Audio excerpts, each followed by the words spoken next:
Good afternoon, everyone. Thank you first of all for coming along to this session. Is there a clicker? Or no? Thank you. It was only just to get onto the panel. Thank you so much. So this session's all around reward recognition and respect in SBP world. I'm Chair and host John Brennan. I'm Chief Commercial Officer for ISBL. I will not be saying very much more apart from asking the first question, because it's very much around the conversation between Carla, Andrea and Helen, and I'll let them introduce themselves in a moment. Just to say that when I was putting this title slide together, seeing this is about reward recognition and respect, I thought, should I put everyone's qualifications and titles on there? And then I looked at what I've got as a qualification, brackets, BA brackets elements, thank you very much. And then I looked at what colleagues have got, and I thought, no, I'm not going to do that because it's going to make me look not great at all. But that's, sorry? It's not about you. Absolutely not. But it is. No.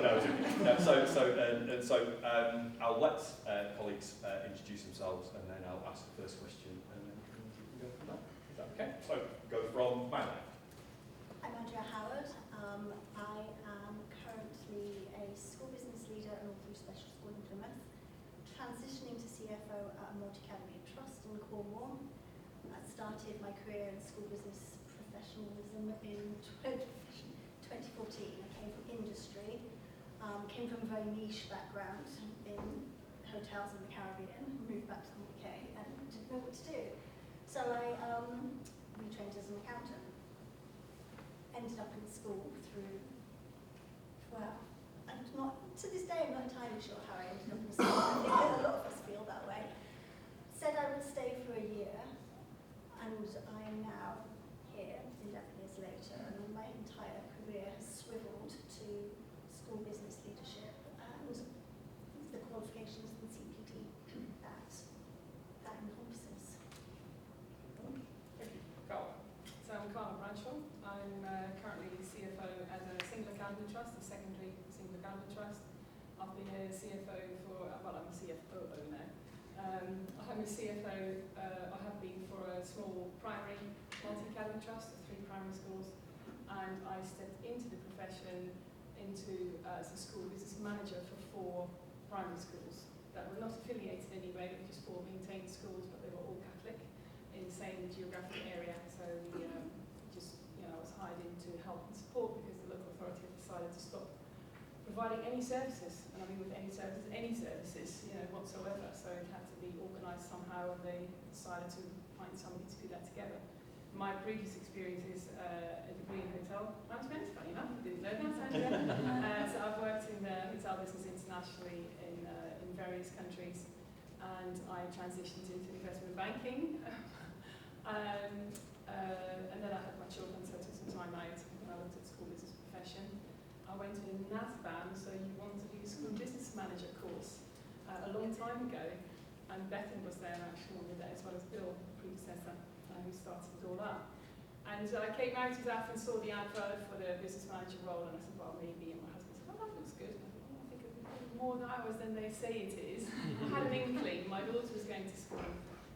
Anyway, and I haven't looked back since, really, and everything, like you, Andrea, just once you get drawn in, it has your passion, and you can see the difference you're making, so I'm still here. And do the same CPG journey. I haven't done the same things as my colleagues here have, but, engagement in CPD is key. Okay. Helen. Hi everyone, my name is Helen Burge. I am now a consultant, school business leader consultant, but prior to that I was a CFOO as well, and a deputy COO, and I started in school business management. I was a school secretary, did counting the dinner money.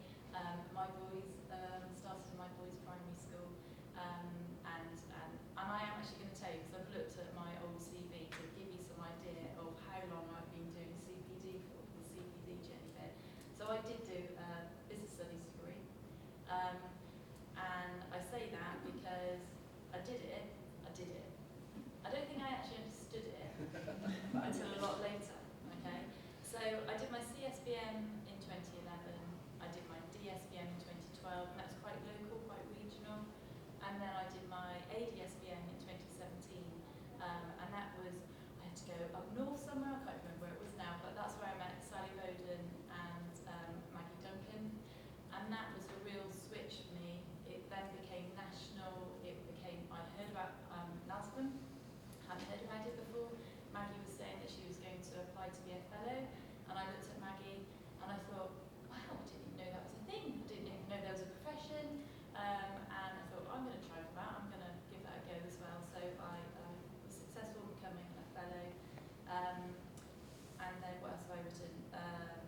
it was all online, and I literally leant down under my desk and picked up my paper.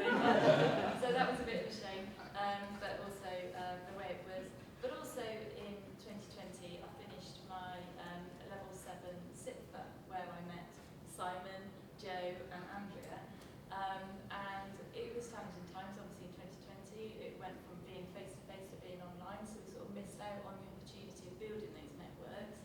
But I am really chuffed that I'm still in contact with Simon, Joe, and Andrea.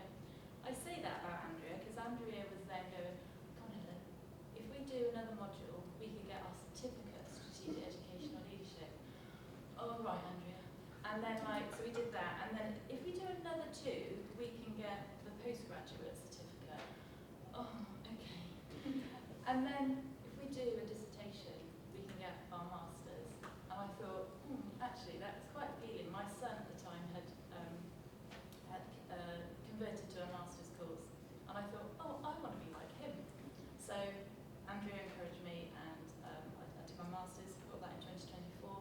Unfortunately, my son has now decided to do a doctorate, and I thought, go on, well done.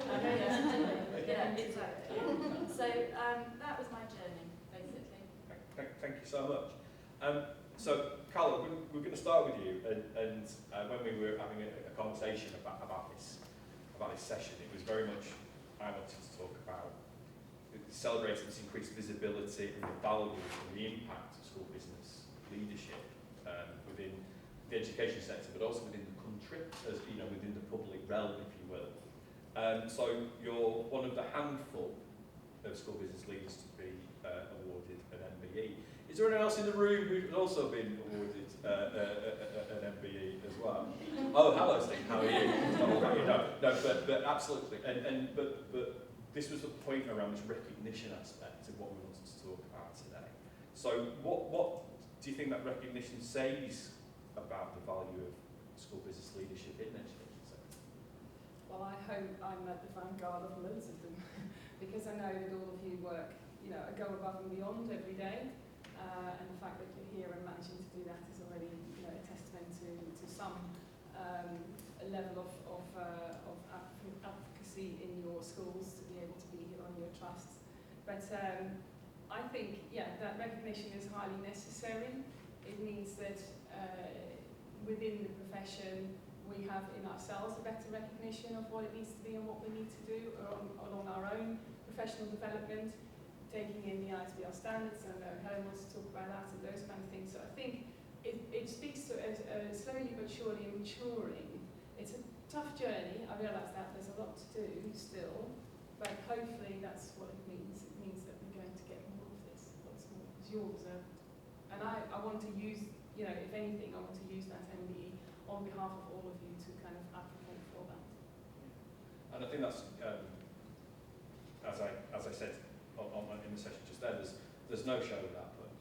There's no pedagogy without business finance and arts and school business leadership, is there? And so it's for every educator who's provided with some form of public honour, yes, everyone will say there's a big team behind them, but the point is that there's often a business leader behind them who's actually making that education happen.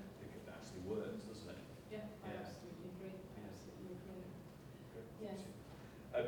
So, Andrea, just thinking about barriers and barriers to the progression and looking at your particular journey, and congratulations on completing your Masters in Educational Leadership.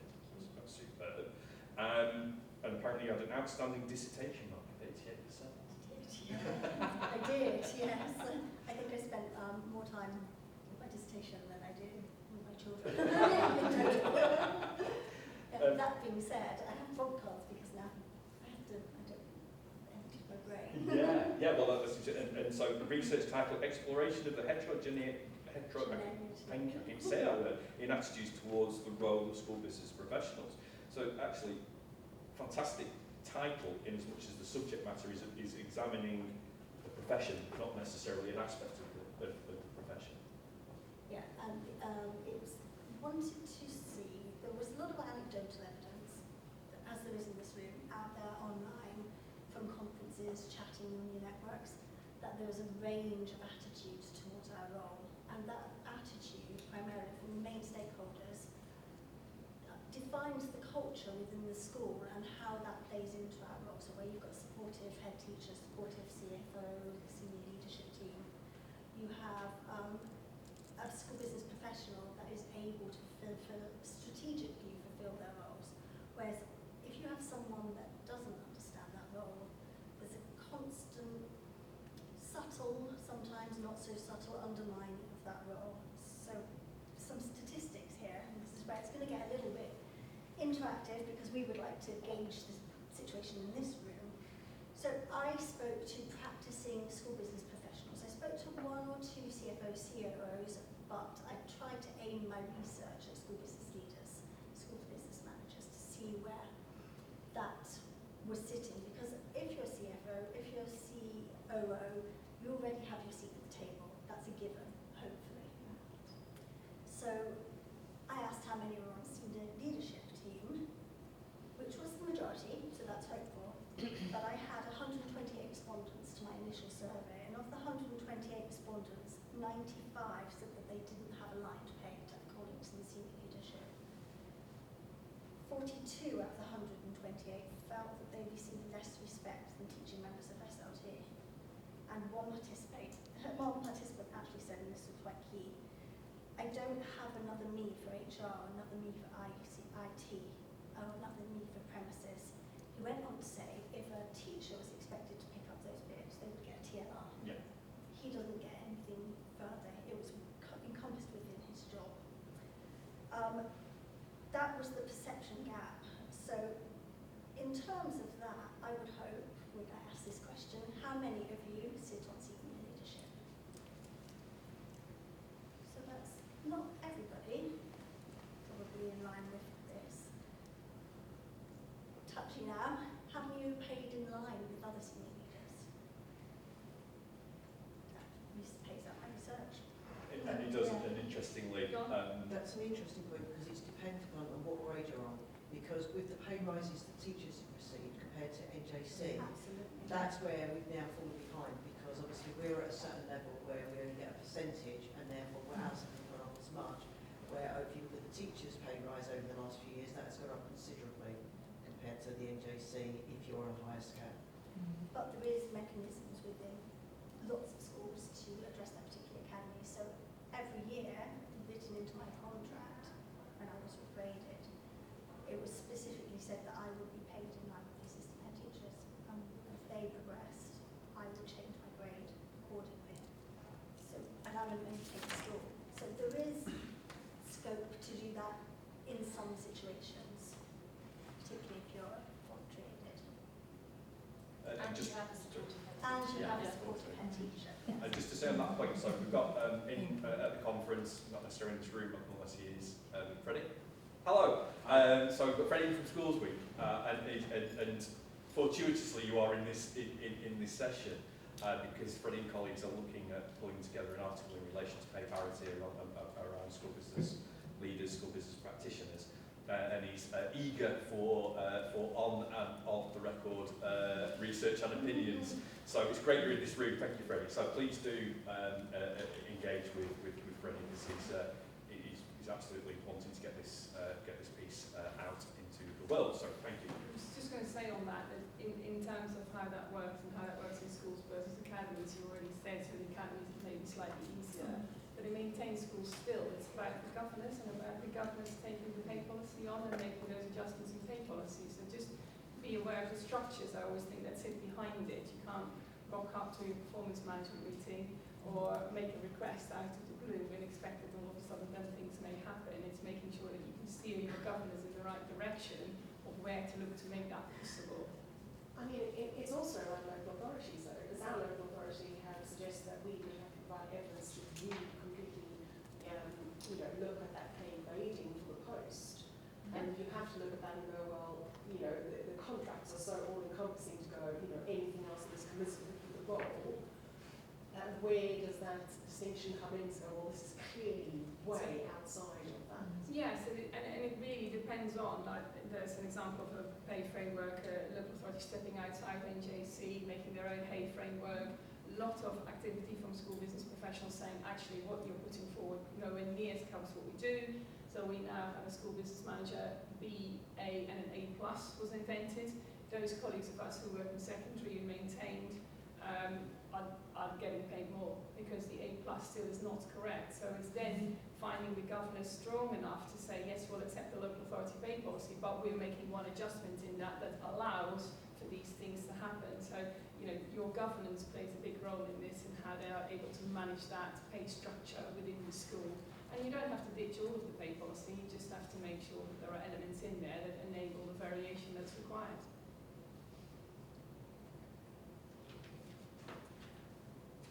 Very good points, and that is what my governing board did. They were strong enough to take on local authority. Our local authorities quite hands-off, quite light touch, went through the process, and then made sure that that line was written into the contract, so there was scope to move me and to realign me. And I hope that set precedent for the other practitioners in my local authority. And that's about that communication and making sure other people understand that and giving governors, it will be incumbent upon us to give them the fireworks to do it. You know, they will need to have our paperwork and our justifications and everything else. That's tiring, that's hard work when you're already busy. But to a certain extent, we're still fighting the fight, aren't we? We're still trying to take that on, and we need to continue to do that. But at the same time, with hopefully the new school support staff negotiating body and other discussions afoot, then maybe other opportunities, who knows? But in the meantime, I'd say that's your route. So back to that supportive role, because that ties in quite nicely with the governors being supportive and understanding your role. Some anecdotal evidence was out there to say that when the senior leadership stakeholders are supportive, you know, as I said, you can do your role more effectively. Conversely, the lack of understanding and support limits the influence of the SBP, and that results in exclusion from strategic decisions and can negatively impact morale. One of my interviewees recalled being actively excluded from leadership meetings because, and this is a quote, strategic items do not relate to you. I would argue as a school business leader, everything that happens in that school relates to us because none of those activities can happen without us. This lack of awareness, and this is quite a sad statistic, of the 128 respondents, 45 cited lack of understanding of their role. I hope we can progress. I thought we had progressed, but evidently not as far as we hoped that we would. So that's a fundamental barrier to SBPs having an active pay legs at the table. And, you know, I could go on. Another participant was cited being called a glorified secretary who had ideas above her station. But can I, you know, I mean, that's a sad state of affairs, isn't it, really? And that happens still to quite a lot of colleagues. But one of the steps, I think, to try and create visibility for what you're doing every day is making sure you have a performance management meeting. You need to have a performance management. If you don't have it consistently, that's the first thing you have to ask for. Again, it'll be hard work because you have to sit down, you have to write what you've done this year, what you've achieved, but that is the start because by creating the visibility, it allows you to have the conversation. Because you can also say, if I hadn't done that, where would you have been? And if you don't have that on paper, then you continue to say, well, I've done so much, you've done so much, and yeah, we're all doing a lot, we're all really busy, we've all got lots of things to do. So make sure you get that performance development meeting once a year, you know, an hour, you're not asking for any more, you've done the prep work, and you make sure you can show what you have done. But not only saying this is the list of, it has to be clear, what if it hadn't been done? That little bit is what you want to get across, because at that point you can start the rest of the conversation. At that point you realise, and they should realise, the value of your existence within the school. I also think it's important when you are doing someone else's appraisal performance that you ask them that question. That so, you know, we don't just expect that we're treated this way, but we're also expected to treat other people. In your role as leaders, Yeah. absolutely. And of course, if you needed that framework and even understanding how you do that, or how you can say, and because attached to that is also your CPD. You know, in that performance plan, this is what I'd like to do. I want to come to the ISBL National Conference, or I want to go to the Schools and Academy Show, or whatever it is, and saying, actually, here are the professional standards. We have a framework now. Use it.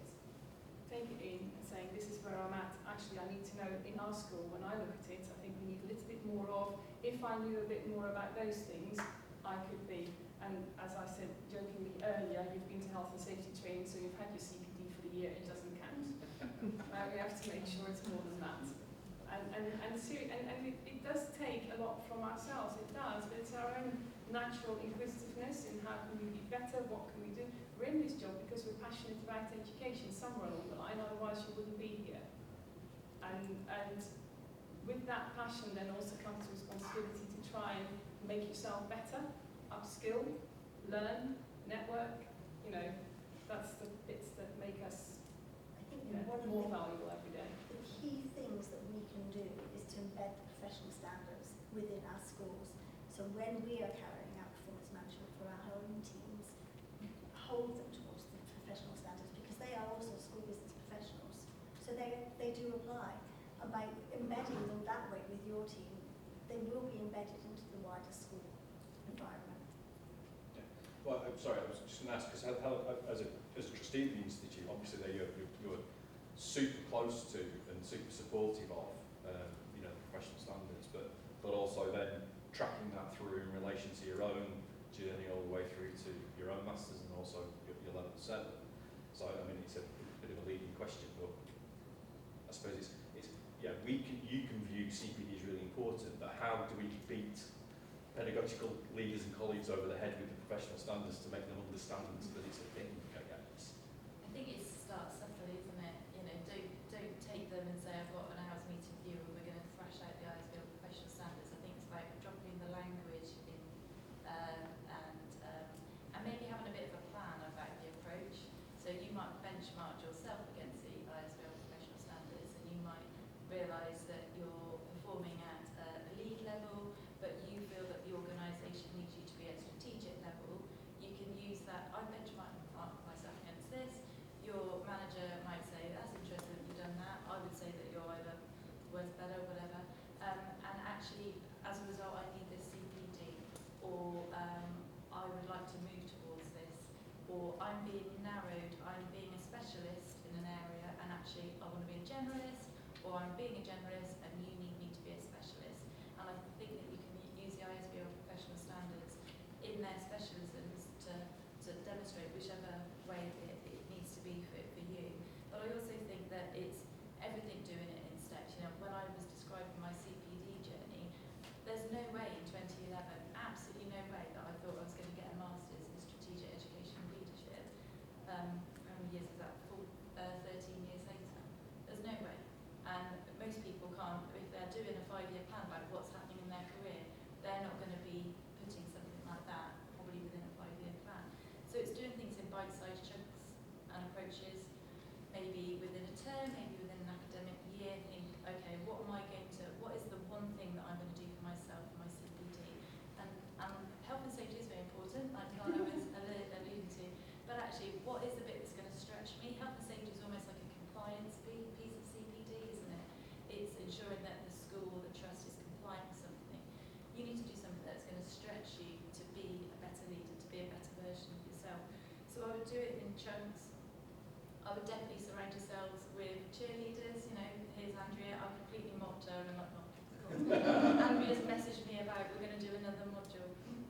But actually, you do need to surround yourself with cheerleaders. If you haven't got cheerleaders in your camp, find a new camp. Okay, definitely get yourself some cheerleaders, and that networking is just so important. And you know, if it's whether it's regional, national, online, face to face. I mean, jeepers, it's so lovely, isn't it, coming to this conference and hugging people that you only ever see at a national conference. You know, we're all very familiar, aren't we? But that is really important. And be in the room, share your experiences, share your learning, share when something went wrong, because there's so much to learn from that as well. And when you see that someone is doing a bit of research online, do respond to their research, help them,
how does that work? Does it work in the long term? People still making decisions without knowing what the budgetary impacts are, for example.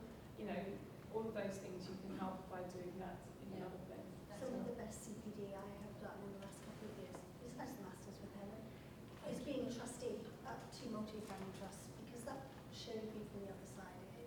And you are very strategic.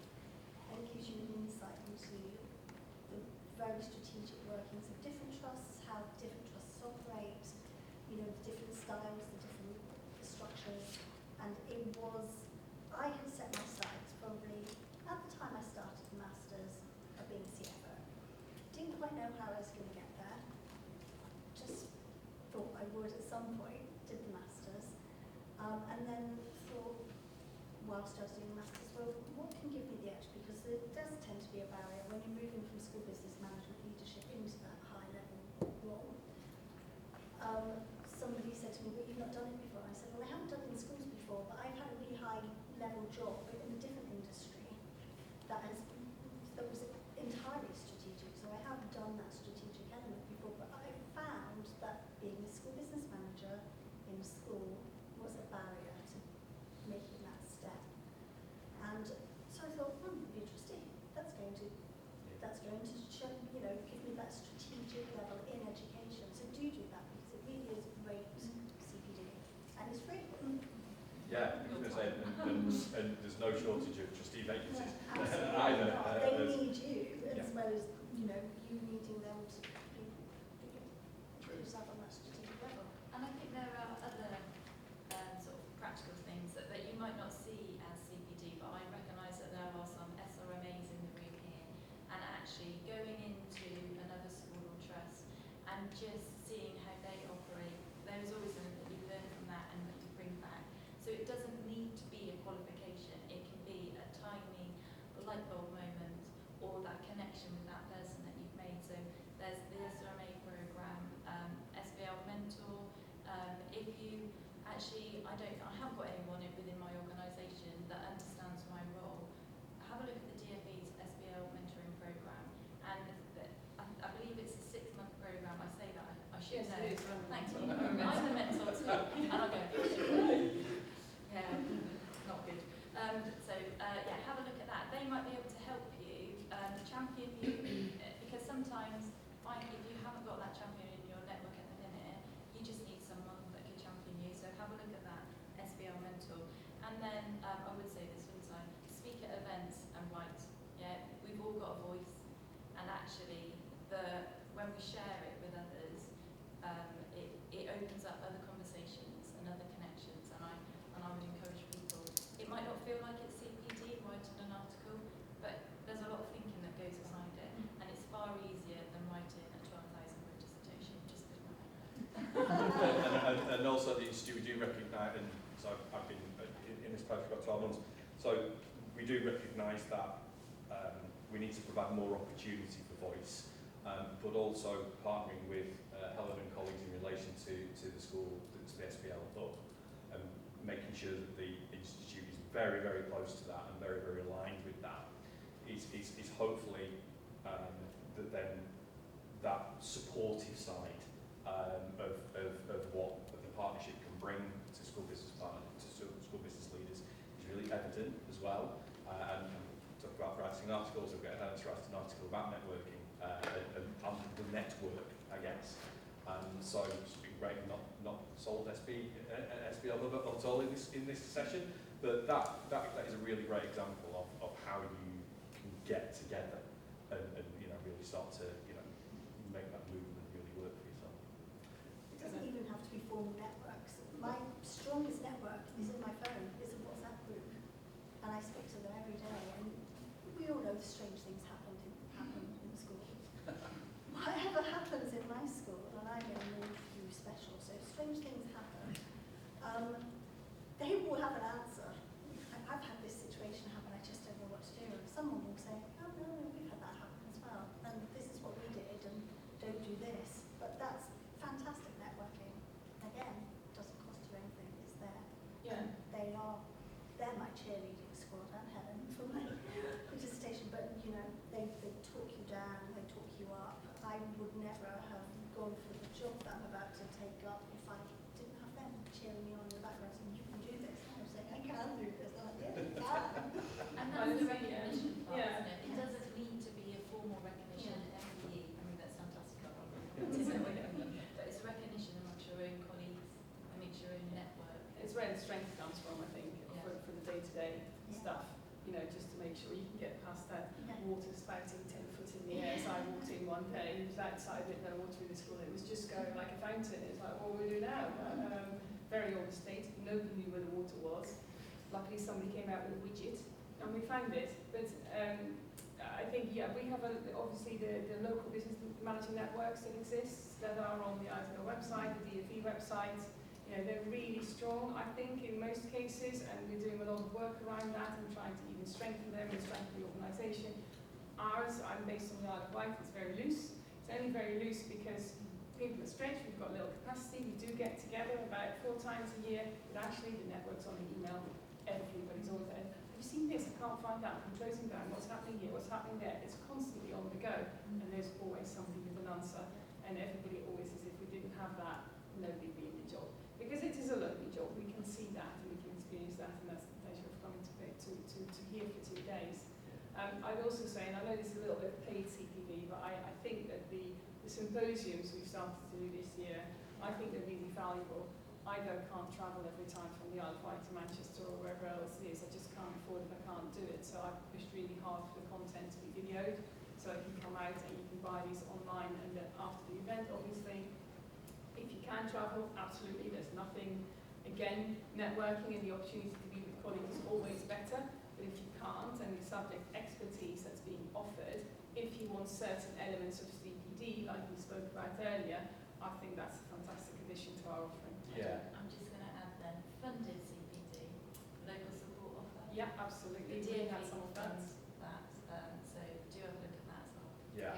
Very much worth it. And just to say about the specialist symposiums as well is that we'll be getting our new programme for the next financial year, as in post-March, up shortly. We've listened to feedback in relation to things like travel, so we're very much looking to get more things online. So we want people to get together because that's part of what it is, obviously, but also we're going to make sure that that's a bit more of a mixed economy going forward as well, so that there's online opportunities as well. So sorry to It's the DFE's local support offer, so they funded, is there about 80. 80? Sorry. Oh, hello, DFE colleagues in the back. Hello, sorry, yeah, let's about that. I'm talking about it a bit later, so I thought, I think my talk's at 4:30, so I'll tell you all about it then. But come and grab us. So it's, we funded around 80, and that just finished. We're going to roll out some more from January, so we'll tell you all about it and keen for you all to come. It was excellent. We had a session, we had a speaker, we applied for it, we had a speaker come on leading change. It was Paula Holbrook, she's amazing, such deep knowledge about this. So I had as many as I could get in the room. We had about 25, you know, that accounts for the vast majority of schools on the Isle of Wight, because there's lots of federations and things, so you have, you know, people covering more than one school. And actually in a 2-hour absolute canter through the various models that are out there, took us through how to lead change and what you can do to improve, and the various, you know, models that. She says, this is like a mini MBA in 2 hours. We're like, okay, it's fine. But absolutely everybody walked out buzzing and was so happy with having had that real quality input. So yes, I'm delighted to be able to get an extra round. And Sorry, I was going to say what's really interesting as well is the point you made about having your networks and your cheerleaders, and some of that is just parallel to WhatsApp group. And some of the feedback that we've heard from those sessions is that people are doing that informally. Then, oh, let me have your number, and just exchanging details, and then come away and you've then got that sort of network informally to share. And like you say, to regional, so you've got your networks. Talking about networking, I'm part of the Birmingham School Business Managers Committee, and we are looking at branching out to different people if anybody would be interested. We have got 340 schools that are memberships inside it. We are, I mean, obviously as well as membership, but I mean, if anybody is interested, then please get in touch with Anne-Marie, our marketing manager, and if you would like to come to any of our committees, we have 3 a year, and they're usually held at Edgbaston Cricket Ground. everybody's welcome if you would like. Yeah, there is a small fee. It's £60 a year at the moment, but that gets you all the 3 meetings and part of the forum, and you get onto the SBL forum from there as well. So the other thing I managed to do on the Isle of Wight, I've got the head teachers forum to pay for the ISBL membership for our group. Yeah. I was going to ask because I think some of you might know Shirley. Yes, Yes. yes. So I've worked very closely with Shirley previously before she moved to Cornwall, and we did have a Croydon cluster. It's then fallen apart because so many people have left, and we're trying to sort of start it up She again. said what she's doing for Cornwall. Right. Yeah. So, what would your best tip be to actually starting up one of these clusters and getting it moving? Because I'm trying to work with the local authority, but you've probably heard in the news a lot about Croydon, so we won't go into that. What would you be your best tip to try I to do? would work with people that are your cheerleaders, that are in your local area, and build it up. You know, don't go big straight away, go small, and just say, right, okay, we are formally gathering, put it out on social media that you're gathering, and maybe send by head teacher groups, can they invite the SBM to this event? So start small, don't try to be a BASBM, just try to be your own group Yeah. first of all. It's taken me as a to get where it is. Yeah. I think it started in 1999. And I think I would say is so in the first instance define kind of an area, because you know you define how many schools are in it, know exactly who's in your group, know who's there, some direct mailing to those people, literally direct emailing into that inbox, but also the content of what you're going to talk about in that first meeting. Think about that a little bit and make sure that that is the headline grabber that people say, oh yeah, that would be interesting. And of course in the current climate, anything around finance, budget management or what have you might be really useful. See if there's somebody that you could, that within your group is already an expert that can actually talk about those things, can do ICFP or, you know, whatever it is, so that it also when you then market towards the head teachers can see the value of the business manager going. And think about the timing. Think about the timing of the event. Think if they're prepared to come out like 2:30 or something like that, and maybe till 4, not too long. Just slightly outside maybe working hours, but not in the middle of the day. I'll do a very brief one. Talk with other school business leader groups. Yes. So you've got Birmingham, you've got, Cumbria. Because there are a range of different models. Some charge, some don't. Some get sponsorship, some don't. Some have a frequency of visits, some meet in schools. Think about what you want to do and talk to friends. And I'm really sorry, that's time. But so thank you so much. Thank you to our panelists. Thank you for being involved. Reminder, Freddie will no doubt buttonhole you, but it'd be great because obviously having a conversation out in the wider world. That's a popular visibility point for you as well. We can really get into that as well. And and it's lunchtime, so go and eat and talk to people and buy some stuff. That'd be lovely. Thank you so much for your time. Thank you. Thank you guys. Thank you.